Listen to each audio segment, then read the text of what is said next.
Bashkimi Evropian ka nisur hetimet lidhur me realizimin e projektit të kanalizimit në fshatin Zajaz, njoftoi euroambasadori Mihajlis Rokas.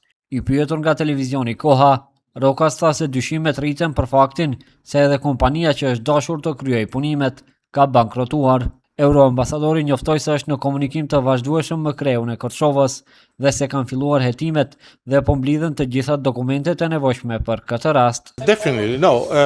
Every part of EU funds. Jo vetëm që ne japim mjetet nga Bashkimi Evropian për përfundim të projekteve, por pasi përfundojnë projektet, ne nga afër e ndjekim procesin e realizimit të këtij projektit.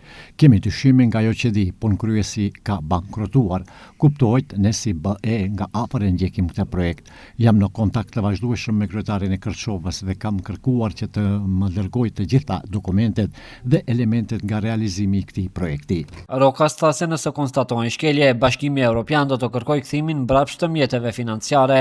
Megjithatë, shpreson që punët të kryhen sepse siç tha ai, ky është një projekt shumë i rëndësishëm për banorët e Kërçovës. We are not able to sort this out. Nëse nuk është gjithçka ashtu siç duhet, e kemi patjetër si Bashkimi Evropian të kërkojmë kthimin e mjeteve. Megjithatë, shpresoj shumë që puna nuk do të bëjë deri aty, sepse ky është një projekt shumë i rëndësishëm për kërçovarët. Ditë më parë, pikërisht nga Kërçova, euroambasadori Rokas paralajmëroi se ka indicie dhe dyshime për shkelje dhe moskryerje të punimeve në kanalizimin e fshatit Zajaz, fshat pjesë e komunës së Kërçovës. Ai deklaroi se në dokumentacionin e Bashkimit Evropian, kanalizimi është paraqitur si i përfunduar në vitin 2024, por në terren nuk ka kanalizim realisht.